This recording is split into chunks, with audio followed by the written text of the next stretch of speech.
يا مساء الخير والسعادة على حضراتكم، أهلا بيكم وحلقة جديدة وأصل الحكاية. أصل الحكاية النهاردة هنتكلم فيها عن حاجة طول الوقت بقيت بتشوفها في الشارع، في المدرسة، في الشغل، في الجيران، في تفاصيل حياتية كتيرة جدا هتبدأ تلاحظها. إيه هي الملاحظات دي؟ إنه بقى عندك أطفال كتير لابسة نظارات. فكرة النظارة في حد ذاتها دي هي ليه بقت منتشرة بالصورة الكبيرة دي، وليه تحديدا في الأطفال؟ هل المسألة متعلقة باستخدام التكنولوجيا الحديثة والموبايل اللي ولادنا بقوا ليل نهار قاعدين عليه، سواء بقى على الموبايل أو قدام الكمبيوتر أو غيرها؟ هل المسألة متعلقة بالتغذية، إن إحنا ما بقيناش طول الوقت مهتمين؟ زمان كده كانت الجدات تقعد تقول والأمهات الجزر يقوي النظر، بناكل أكل معين علشان يبقى شعرنا ناعم، علشان يبقى عينينا بتشوف كويس. قصر النظر اللي بقى منتشر، تفاصيل كتيرة متعلقة بالعين، والعين دي هي الواجهة بتاعت الإنسان. هل إحنا كمان أنا كأم أقدر ألبس ابني أو بنتي نظارة في سن صغير؟ ده كمان في كارثة إن الأهالي بترفض تعمل ده وتقول لك ده نظره هيتعدل بعد كده. تفاصيل كتير هنحاول نتكلم فيها النهاردة ونعرف أصلها في أصل الحكاية مع ضيفي اللي مشرفني، دكتور محمد جودة شاهين، استشاري العيون والليزك، زمالة كلية الجراحين الملكيين بأدنبرا، وزميل مجلس العيون العالمي. مساء الخير يا دكتور. مساء النور، اهلا بحضرتك يا استاذه ايمان، وشكرا على الدعوه الكريمه. منور الدنيا كلها. الله يخليك. ونبدا نقول، حضرتك ملاحظ كطبيب عيون انه مساله قصر النظر او مساله ان ولادنا لابسين نظارات بقت مساله كبيره وكتيره لدرجه ان هي تبدا تقلق؟ اكيد طبعا حضرتك. احنا كنا زمان في المدارس ما كناش، انا ما افتكرش ان حد من زمايلي كتير كان لابس نظارات خالص. يعني دي كانت ممكن تبقى حاجه غريبه علينا ان حد لابس نظاره، ايه ده عنده مشكله. صحيح. كان موضوع غريب قوي علينا. دلوقتي الاحصائيات بتقول ان في سنه 2050 نص البشريه يبقوا لابسين نظارات. 50% من البشر هيكون عندهم ضعف نظر. في 50 دي اللي هي قريب اللي جايه 2050 يعني 2050 نص واحد من كل فردين هيبقى لابس نظاره وعنده ضعف نظر. فاذا المشكله كبيره وموضوع كبير جدا. ما هو يعني الموضوع بقى فيه تزايد عن قبل كده. يعني لما بيرسموا كيرف او برسم بياني لضعف النظر، الكيرف ده طالع. كان قبل كده نسبه قليله قوي من الناس اللي عندهم ضعف نظر، النسبه كل شويه بتزيد. ايه الاسباب؟ طيب هو حتى الان احنا مش عارفين ايه سبب ضعف النظر. ليه واحد بيجي له ضعف نظر؟ في ناس كانت بتقول مثلا ان هو وراثي، في اب وام عندهم ضعف نظر فالابن هيطلع ضعف نظر. بس لقينا ان في ناس باباهم ومامتهم مش لابسين نظاره والاولاد كلهم لابسين نظاره. تمام. يبقى اذا في عوامل بيئيه، عوامل جديده مستحدثه ما كانتش موجوده. طيب احنا دلوقتي بقى عندنا استخدام متزايد جدا للاجهزه الالكترونيه. صحيح. الموبايل كان زمان اول ما طلع هو فقط الو، انا بطلب حد بطمن عليه بسال هو انت فين وبقفل. دلوقتي الموبايل ده بقى بيغنيني عن 50 جهاز مختلف. صحيح. بل انه كمان بقى دخل في الدراسه. فاحنا يعني لو كنا هنقول مثلا ان احنا هنشيل الموبايل وقت الدراسه، لا ده هو بقى موجود في الدراسه كمان. فطول السنه الاطفال الصغيرين بيستخدموا عينيهم في الوضع القريب. احنا في العادي المفروض ربنا خلينا ان احنا بنشوف البعيد اكتر من القريب، لا دلوقتي بقينا بنستخدم عينينا في المسافات القريبه اكتر من المسافات البعيده. فالعيون بقت بتشتغل اكتر في الوضع القريب، فده ادى ان بقى في تزايد لقصر النظر. يعني ايه قصر النظر؟ يعني الطفل شغال طول الوقت بيشتغل ماسك على الموبايل على التابلت، فبقت عينه تكيفت على الوضع ده، بقى بيشتغل في المسافات القريبه افضل، فيجي يشوف بعيد لا يبقى الدنيا عنده ضعيفه، فيها مشكله. طيب حضرتك قلت دلوقتي انه النسبه فيها تزايد، وبما انه حضرتك وصفت الرقم الخطير ده معناه انه بتزايد استخدام التكنولوجيا هيقل البصر او النظر، مش كده؟ هتزيد نسبه الناس اللي عندهم قصر نظر. عندهم قصر نظر. طيب المساله هنا حضراتكم بتقولوا انه مش متعلقه بالوراثه. هل اصلا امراض العين ممكن تكون من الامراض اللي ممكن تبقى وراثه زي الضغط والسكر والحاجات اللي بتبقى وراثيه؟ في نسبه من المرض وراثيه، بس في نسبة تانية احنا بنلاقي زي ما قلت لحضرتك اب وام ما عندهمش ضعف نظر والاولاد كلهم لابسين نظاره. ففي عوامل تانية احنا لسه ما اكتشفناهاش ايه السبب بالظبط، بس بالملاحظه احنا لقينا ان الاجهزه الالكترونيه استخدامها بقى متزايد جدا. فتم الربط ما بين ان وفي تزايد في الناس اللي عندهم قصر نظر. فحصلت دراسه في يعني دراسه كروس بقى، يعني شفنا الشعوب اللي فيها اكتر ناس عندهم قصر نظر، مثلا الدول بتوع اسيا. اتعمل بقى دراسه على الناس دول، على الاطفال دول. عايز اقول لحضرتك رقمين مهمين جدا. في دوله من الدول، دوله سنغافوره، 65% من الاطفال اللي عندهم 7 سنين لابسين نظارات. دي نسبه كبيره جدا. اقول لك رقم اكبر. 90% من الشباب اللي عندهم 18 سنه في مدينه سيول في كوريا الجنوبيه لابسين نظارات. طيب هي الدراسه كانت قدمت اسباب ان الدول دي المنهج الدراسي او النظام الدراسي بتاعهم مكثف جدا، وبيستخدم اجهزه الكترونيه بما انهم هم متقدمين في الرياضيات وفي العلوم وفي الكلام ده، فبيستخدموا اجهزه الكترونيه كتيره جدا. فقالوا طب هنعمل تجربه على مجموعه مدارس من الدول دي اللي هي الدول اسيا اللي فيها نسبه كبيره قوي من قصر النظر، وقالوا هنخلي بعض الاطفال ما يستخدموش اجهزه الكترونيه كتير، وهنخليهم يلعبوا في الملعب بتاع المدرسه اللي احنا كنا بنقول عليه الحوش ده ساعتين اضافيين. وهنشوف بعد كده هناخد الاطفال دول اللي احنا شلنا منهم الاجهزه في الدراسه وخليناهم يذاكروا بالطرق التقليديه. وقلنا وشافوا بقى نسبه قصر النظر في الناس دول ايه مقارنه بالشباب التانيين او الاطفال التانيين اللي لسه بيستخدموا الاجهزه الالكترونيه. الملاحظه كانت مدهشه، 50% انخفاض في معدل الاصابات الجديده بقصر النظر في الاطفال اللي هم بقوا بيلعبوا بره البيت، بيلعبوا في الجاردن وبيستخدموا عينيهم في الحاجات البعيده عن استخدام الاجهزه الالكترونيه في اللعب وفي الدراسه وفي كل حاجه. تمام. فعشان كده بقى في حملات توعيه للاطفال، اخرجوا العبوا بره، اخرجوا العبوا كوره، روحوا الحدائق، مش كل حاجه على الموبايل، مش كل حاجه في سريرهم ما بيخرجوش خالص. استخدامنا الكتير للاطفال بالذات في الاطفال، لان النظر في الاطفال بيكون لسه ما ثبتش. بعد 18 سنه النظر بيكون ثبت خلاص، فالسن بتاع قبل 18 سنه ده السن اللي النظر فيه ممكن يتزايد. طب فكره انه الاهالي احيانا بترفض انها تلبس ولادها نظارات في سن معين على امل انه فعلا النظر بيتغير، فيقول لك لا هو هيتحسن مع الوقت. طيب. المقوله دي الى اي مدى صحيحه ولا غير صحيحه؟ وهل فعلا انا هعمل ايه علشان النظر يرجع يثبت او يتحسن، او التفاصيل اللي بتحصل بعد ال 18؟ طيب خليني اقول لحضرتك معلومه، النظر مش هيتحسن لوحده. النظر يا اما هيسوء، يعني مع نمو العين النظر ممكن يتحرك، اللي عنده -1 مثلا ممكن يبقى -2 او -3، بس اللي عنده -1 ده استحاله لوحده كده هيصحى من النوم يلاقي نفسه بقى 0. ده مش هيحصل. يبقى المعلومه اولا خاطئه، ده رقم 1. تمام. رقم 2 بقى احنا عايزين نسال هم ليه الاهالي اصلا مش بيلبسوا اولادهم النظارات؟ حاجه من الحاجات الجهل، وده خلاص احنا بنوعي دلوقتي يعني ان ما ينفعش ده يحصل. تمام. خلاص فاحنا كل واحد بيعرف اللي حواليه ان اي طفل عنده ضعف نظر، هنقول كمان شويه ايه علامات ضعف النظر، لازم يلبس النظاره في سن صغير، لان ده السن اللي بيكون عنده صوره كويسه. بعد كده خلاص. طب دكتور، هلبس نظاره وانا صغير، اذا انا معترف او اعترفت انه نظري خلاص نظري ضعيف، وانا بالتالي هبدا طول الوقت في متابعات، لانه اوريدي انا سلمت بفكره انه نظري ضعيف. النظر هيتحسن بعد 18 ولا مش هيتحسن؟ طيب خلينا برضو نقول السبب الثاني ليه الاهالي مش بيلبسوا اولادهم النظارات، وهو الخوف من التنمر او التريقه على الاطفال في المدارس. دي يمكن قلت برضو شويه، هي كانت موجوده وبصوره كبيره، بس اعتقد انه بزياده العدد بدات الفكره كمان تبقى مقبوله. احنا دورنا ان احنا نقعد مع اولادنا قبل احنا دي الفتره دي اللي قبل دخول المدارس، احنا لازم نقعد مع اولادنا. اي حد مختلف عننا ما نعتبروش ان ده عيب، واحد لونه مختلف، شكله مختلف، وزنه مختلف، لابس نظاره. صحيح. احنا دايما بنخاف من الحاجه الغريبه، لو حاجه غريبه علينا هنبدا ان احنا نخاف منها، نتريق عليها. لا، لازم نقعد مع اولادنا، ما ينفعش الكلام ده، ما ينفعش نعمل كده. ربنا بيقول لا يسخر قوم من قوم. الكلام الجديد اللي هو تنمر والكلام ده احنا عندنا في ديننا وفي كل التعليمات الاديان الاخرى. صحيح. ممنوع ان احنا نتريق على حد او نتنمر حد، ونتقبل الاخرين كلهم. طيب بالنسبه بقى للاهالي، في اهالي بيبقوا عندهم رفض قوي، حاسين ان الموضوع دراما. يعني في ممكن اقول لها بنتك محتاجه نظاره، قدامي واحده حصلت انهارت في البكاء فعلا، وقالت انا عايشه حياه سوداء عشان ابني هيلبس نظاره. ليه يا فندم؟ الموضوع بسيط خالص. ده بالعكس، ده انا بحرم ابني من الرؤيه الكويسه. لو انا ما لبستوش النظاره في الفتره بتاعه تكوين النظر، هيجي له حاجه بعد كده اسمها كسل.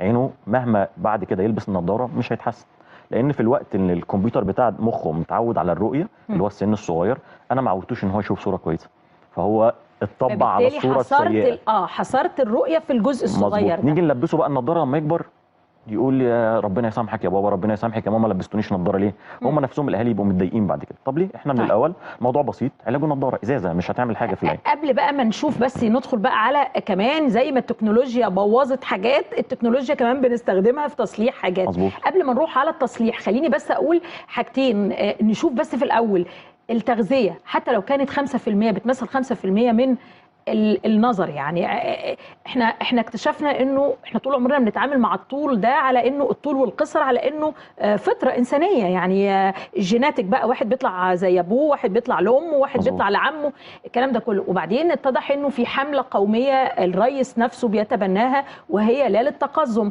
وبدانا نشوف ان التقزم مرتبط بالاكل. مظبوط. يا جماعه هو الطول ده مرتبط بالاكل؟ طلع بقى ان الطول مرتبط بالاكل والسمنه وحاجات كتير. لا، هو السمنه ماشي يعني مبدئيا احنا عارفين الاكل الخطا طريقه بالظبط. تمام.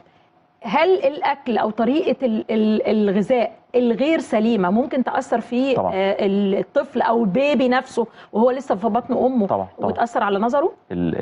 العين محتاجه فيتامينز معينه، الشبكيه محتاجه فيتامين زي فيتامين ايه اللي هو موجود في الجزر، عشان كده كانوا بيقولوا الجزر بيقوي النظر. هو مش معنى الكلمه ان اللي هيفضل ياكل جزر كتير النظر بتاعه هيبقى احسن من غيره، بس في متطلبات يوميه من الفيتامينز اللي موجوده عشان الشبكيه بعد كده تشتغل كويس.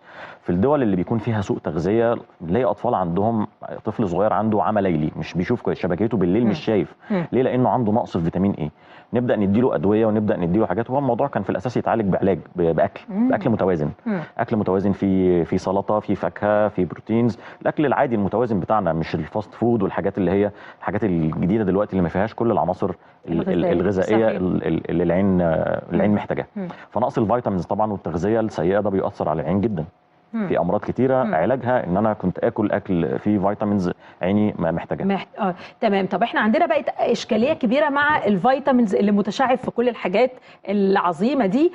لو على سبيل المثال، بس انا قبل ما نروح لنقطه كده لازم اسال حضرتك فيها. انا شخصيا عندي تجربه ويمكن التجارب اللي المرضى بتوع حضرتك بيقولوها لك يمكن عشان حضرتك بتاع العلم او هتمثل العلم، فممكن احيانا بترفضها. يعني انا المفروض انه انا من 10 سنين مثلا او 15 سنه كنت هلبس نظاره ولبستها بالفعل شويه وخلاص حسيت انه انا بقيت بشوف تمام وزي الفل، وبعدين فجاه النضاره اتكسرت وانا قررت ان انا مش هلبس النضاره تاني. تمام. وبعدين من 15 سنه وانا ما بلبست النضاره، اوكي، وحاسه ان انا نظري تمام زي ما هو. وارد ان يكون ضعف النظر عندنا بسيط، ما هوش قوي يعني. تمام. ايوه، بس عشان ده كان موضوع مهم جدا لازم نتكلم فيه. هو بعد 18 سنه النظر بيثبت خلاص. اللي عنده نص درجه غالبا هيفضل عنده نص درجه، اللي عنده درجتين غالبا هيفضل عنده درجتين. تمام. طيب ام عبد الله من اسكندريه، مساء الخير. السلام عليكم. عليكم السلام ورحمه الله. لو سمحتي كنت عايزه اكلم الدكتور. اتفضلي، الدكتور سامح حضرتك، اتفضلي. اهلا وسهلا، تحت امرك. السلام عليكم. وعليكم السلام ورحمه الله وبركاته.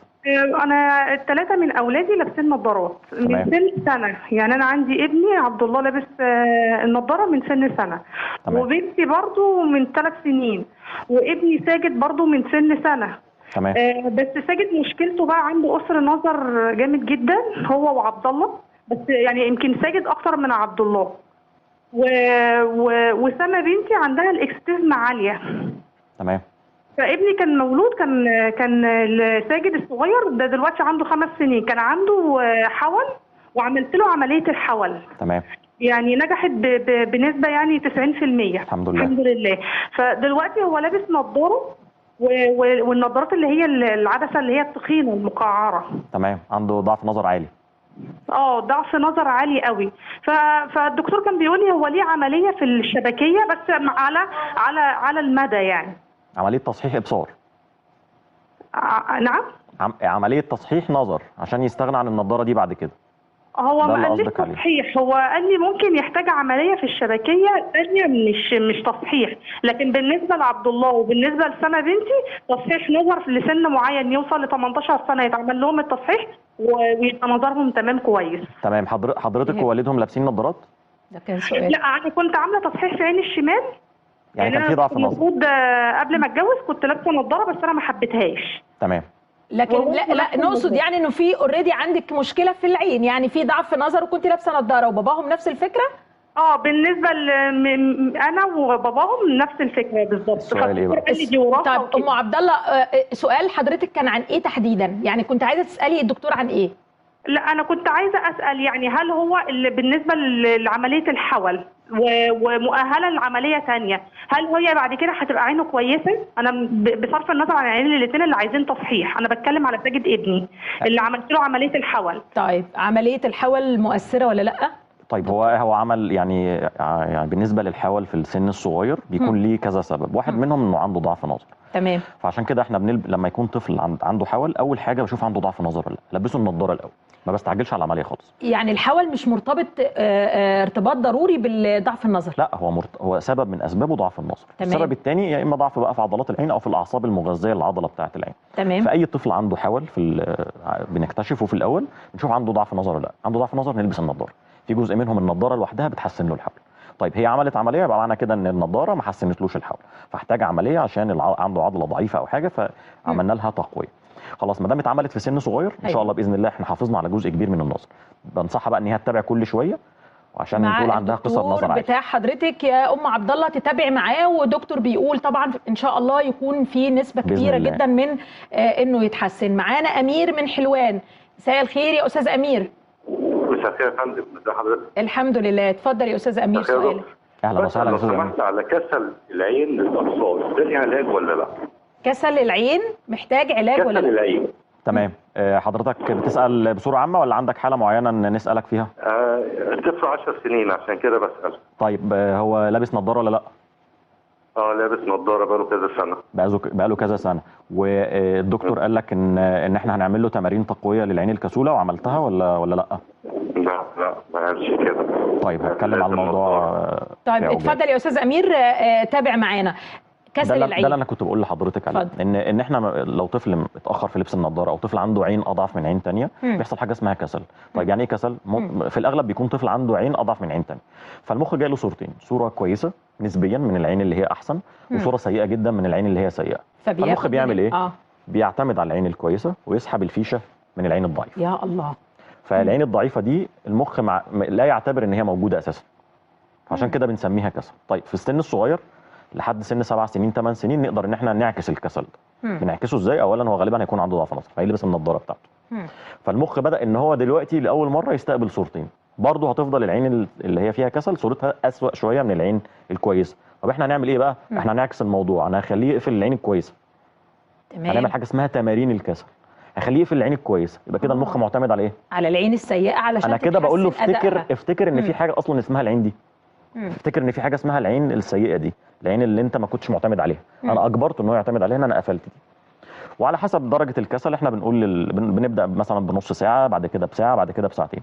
الناس دول بقى بنقول لهم العبوا، الاطفال دول يلعبوا بالموبايل بقى، يعني دول بنقول لهم العبوا بالموبايل علشان مع يقدر التمارين. ينشط الحركه دي. يعني بنقول للام مثلا خلصي شغل البيت بتاعك وانت ابنك دلوقتي انت في مهمه معاه عشان نظره يتحسن. طب ودي ما بتبقاش بالنضاره يا دكتور؟ يعني العدسه دي بتبقى انا اقصد اقول يعني بنضعف دي، يعني بنحط لها عدسه اقل شويه؟ لا هو بيلبس المقاس كامل بتاعه. بس احنا في ساعه او ساعتين من اليوم بنقفل العين الكويسه وبخليه يعتمد على العين اللي هي نظرها اضعف بالنضاره، وبيعمل بقى شويه انشطه، يا اما يرسم يا اما يكتب يا اما يلعب على الموبايل، اي حاجه في نشاط قريب، فيبدا ان هو ينشط العين. وكل شهر بنقيس النظر ونلاقي ان في ناس بيتحسنوا بصوره كبيره جدا من الكسل. حقن العين ده سؤال على صفحه البرنامج. حقن العين لتحسين النظر ده مفيد ولا غير مفيد؟ هو في بعض الامراض اللي بتستلزم حقن يعني انا خدت الدواء بدل ما هاخده في قطره او هاخده في اقراص، لا ده انا اخدته بحقنه. الحقنه دي حقنه صغيره جدا، حقنه انسولين، مش حاجه تخوف يعني. بس انا دخلتها جوه العين عشان توصل للمكان اللي هي هتشتغل عليه على طول. مش هستنى بقى ان انا اخد اقراص وممكن توصل او ما توصلش، او قطره غالبا مش هتوصل في الجزء الخلفي للعين. حقن العين غالبا بيكون في الناس اللي عندهم مشاكل في الشبكيه، واحد عنده السكر مثلا، واحد عنده جلطه.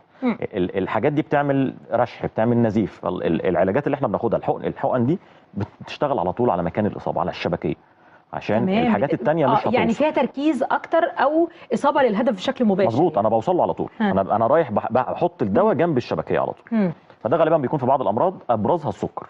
ابرزها السكر، ودي حاجه برضو نقول دلوقتي ان اي مريض سكر لازم يتابع مع الدكتور فحص شبكيه كل سنه حتى لو ما عندوش حاجه. وتحليل السكر التراكمي بتاعه لازم يكون مظبوط. يعني احنا عندنا في الثقافه الشعبيه انه اول حاجه بيضربها السكر هي العين، يعني مزبوط. الاقرب واحد من ضمن الحاجات اللي بتاثر على السكر هو العين الشبكيه. طيب احنا كده شفنا مجموعه تفاصيل اللي سببتها او يمكن مساهمت في ان هي تبقى موجوده وبشكل كبير جدا هي التكنولوجيا، وان احنا بنقعد ساعات كتيره قدامها. بدات التكنولوجيا تاني زي اللي بتديهولنا بالشمال بتاخده باليمين، واللي بتديهولنا باليمين بتاخده بالشمال، وبدات يبقى في عمليات مهمه جدا وهي عمليات الليزك او تصحيح النظر. هو التكنولوجيا غالبا هي معموله عشان تفيدنا، بس احنا بنستخدمها ازاي؟ احنا يا اما هنستخدمها في اللي يضر او هنستخدمها في اللي يفيد. تمام. فزي ما التكنولوجيا ممكن تكون اثرت وزودت من الاطفال اللي عندهم قصر نظر، لا التكنولوجيا دلوقتي بقت متقدمه جدا في علاج امراض عيوب الابصار زي طول النظر وقصر النظر والاستجماتيزم. تمام. في تقدم كبير جدا عن ما بدات عليه. بدات تقريبا في اواخر الثمانينات 89. دكتوره في امريكا اول واحده عملت عمليه تصحيح ابصار كانت الدكتوره اسمها دكتوره مارجريت ماكدونالد، عملتها سنه تقريبا 1989. من سنه 89 لحد دلوقتي في تقدم هائل رهيب في المجال ده، تقدم في اجهزه الفحص نفسه. ان انا قبل ما اعمل عمليه، مش اي حد يعمل عمليه دلوقتي. انا اول ما بدات اتدرب على عمليات تصحيح الابصار كنا بنعمل بس فحص بدائي كده، ان احنا نشوف سمك القرنيه اخباره ايه. كان ده العامل الوحيد اللي انا احكم عليه. القرنيه تخينه يبقى ده يخش يعمل عمليه، القرنيه رفيعه يبقى ده خلاص مش هنعمل له العمليه. واعتقد ان هي اول ما بدات كمان كان في سن معين ما يتجاوزهوش المريض، وتفاصيل كانت متعلقه هو ما زال في قواعد ثابته ما اتغيرتش، بس التكنولوجيا خلتنا نشوف ناس ما كانش ينفع لهم العمليه، فدول بنلقطهم من الاول. دول بقى اللي كانوا زمان ممكن يكونوا بيعدوا كده بسبب ضعف الفحوصات وضعف التشخيص، كانوا بيعدوا يعملوا العمليات فيحصل من العمليات مشاكل او نظرهم يرجع يضعف تاني، فنقول ده العمليه كلها ضاره. لا، احنا ما كانش عندنا وسيله اشوف مين ينفعه ومين ما ينفعوش. طيب دلوقتي بقى عندنا الفحوصات متقدمه جدا، وده مهم جدا. يعني طبعا. فكره ان يكون عندي اجهزه تساعدني في الفحص ده كمان اعتقد طيب نص العلاج. نقول شروطها بسرعه. نقول شروطها ونقول السن كمان يا دكتور من امتى لامتى. طيب هو اول حاجه ان لازم يكون السن عدى 18 سنه، لان احنا زي ما قلنا في اول الحلقه ان النظر بيفضل متغير لحد 18 سنه. في ناس بعد كده كمان، بس هو ده اقل سن نقدر ان احنا نشوف هل ينفعه ولا لا. أوكي. يبقى ما بعد 18 سنه. واحده الصبح بعت لي بتقول لي انا عندي ابني عنده 7 سنين عايز اعمل له العمليه دي، برضو بصوره من الصور عايزه تهرب من فكره ان هو يلبس نظاره. يبقى طبعا ما ينفعش، فيش ليزك لطفل الا في شروط قاسيه جدا بتبقى يعني غير الشروط اللي احنا بنقولها لعمليات التصحيح. تمام. الحاجه الثانيه ان النظر يكون ثابت. بعرفه ازاي؟ باخد النظاره بتاعته، بقيس النظاره، بقيس المقاس بتاعه في العياده، بقارن المقاس بتاع نظارته اللي هو جاي لي بيها بالنظاره اللي انا عملتها له دلوقتي. لقيت المقاسات ثابته يبقى كده النظر مش معرض ان هو يضعف تاني، فنقدر ان احنا نعمل العمليه. طيب لقيت النظر بيتغير، لا، يبقى هقول له وقف سنه كمان وهنشوفك كمان سنه يكون النظر بتاعك ثابت. تمام. يبقى ده رقم 2. السن مش قبل ابدا 18 الا في حالات السن المقاس يكون ثابت من سنه لسنتين. ده رقم 2. ثالث شرط ان احنا نكون بنستخدم افضل حاجه، افضل اجهزه فحص، افضل اجهزه تصحيح. الفحص بتاعه يكون كويس، الفحص بتاعه يكون سمك القرنيه كويس، قوه القرنيه كويسه، مستخدمين افضل التكنولوجيا، الدكتور يكون مدرب على العمليه. شروط معينه كده لما اطبقها ان شاء الله باذن الله النتيجه بتكون كويسه. طيب في ناس قبل ما نروح، في ناس كتير قالت او مجموعه من الناس قالت ان هي بعد ما عملت عمليه التصحيح للنظر رجعت عينهم تاني زي ما هي، يعني اللي كان بيشوف يقرا بنضاره بيقرا برضه بنضاره. طيب احنا عايزين نقسم الموضوع ده لحاجتين. في بعض المقاسات هي بتحتاج العمليه تتعمل على كذا مره، ده طبيعتها كده. زي طول النظر العالي، زي الاستجماتيزم العالي، زي الاستجماتيزم اللي معاه طول نظر. هو طبيعه المرض غالبا، ممكن مش غالبا، لا، هو غالبا بيعدي من اول مره ما بيحتاجش عمليه. تمام. بس في نسبه بسيطه من 3 ل 5% دول بيحتاجوا حاجه بنسميها جلسه مكمله، ان انا بكمل المقاس بتاعه لان مقاسه عالي، فالقرنيه العين ما استفادتش بشحنه الليزر من اول مره بصوره كافيه، فبتحتاج لو في مقاسات متبقيه نعملها بعد 3 شهور. حاجه ثانيه ان واحد يكون قرنيته ضعيفه وعمل العمليه على الرغم ان هو كانت قرنيته ضعيفه ما ينفعلوش عمليه، فحصل له تدهور في المقاس مره ثانيه. ففي الاول هنرجع برضو تاني لنفس الموضوع، ان لازم نكون الشروط بتاعتنا منطبقه على العمليه عشان العمليه تبقى نتيجتها كويسه. العشاء الليلي، العشاء الليلي ده مرض من امراض الشبكيه، مرض وراثي للاسف يعني، وللاسف برضو علاجاته صعبه. ده بيأثر على الرؤيه الليليه لانه بيعمل تآكل في المستقبلات العصبيه بتاعه الشبكيه، فعينه ما تبداش تلقط الرؤيه بالليل، فيشوف الوشوش يعني مشوهه مش شايفها كويس. بعد كده للاسف بتبدا تتدهور لحد ما توصل ان هي كمان الرؤيه النهاريه وبيفقدوا جزء كبير من البصر بتاعهم. ليهم فيتامينات وليهم تجارب كتير بتتعمل دلوقتي عشان ان احنا نحاول ان احنا نحسن الموضوع ده. فاللي عنده الموضوع ده لازم يكشف دوريا على الاطفال بتوعه، ومش لازم كل الاطفال يكون عندهم كده، يعني لو طفل طلع عنده الموضوع ده مش لازم اخواته يكون عندهم، بس لازم نفحصهم الشبكيه نبقى مطمنين عليهم عشان نشوف هنبدا نديهم الجرعات من الفيتامينز ولا لا. اخر كلمه، مش اخر سؤال، اخر كلمه. الاطفال البيبيهات او اللي هم لحد 3 سنين، لحد الاحظ عليه ازاي ان هو نظره ضعيف؟ بيحصل له طيب علامات ضعف النظر بتكون واضحه. لو طفل كبير في المدرسه ممكن هو يجي يقول انا مش شايف البر ويبقى كده ريحنا. المدرسه هيقولوا لنا والله هو مش كويس ومستواه الدراسي مش كويس. صحيح. في حاجات ثانيه بقى، في علامات ثانيه ان هو يكون عنده التهابات متكرره، عينه بتحمر على طول، بيفرك في عينه على طول الحاجات دي متكرره، بيقفل على عينه كده عشان يشوف كويس، بيقرب الموبايل من عينه او يقرب الحاجه على عينه عشان يشوف كويس. لو حاجه بعيده عنه ما يلمحهاش، لعبته لو بعيده ما يشوفهاش، لازم يقرب منها عشان يشوفها. فدي بعض العلامات اللي تقول لنا ان الطفل ده ممكن يكون عنده ضعف نظر، ناخده نوديه للدكتور على طول. دكتور محمد جودة شاهين، استشاري العيون والليزك، زمالة كلية الجراحين الملكيين، وانا بشكر حضرتك شكرا جزيلا شكرا على ليك. تشريفك النهارده، ومستمرين مع حضراتكم في اصل الحكايه. بس هنروح اصل الحكايه بقى ايه، مدلع شويه. يعني احنا كنا بنتكلم عن الامراض بتاعه العين والنظر والبصر لكن احنا هناخدكم لحاجه تانية بقى فيها تجميل وفيها الحاجات المبهره اللي بتحصل النهارده. بعد الفاصل هيكون معايا دكتوره آية نصر بسيوني، اخصائيه بشريه واستشاري تجميل جراحي. بعد الفاصل.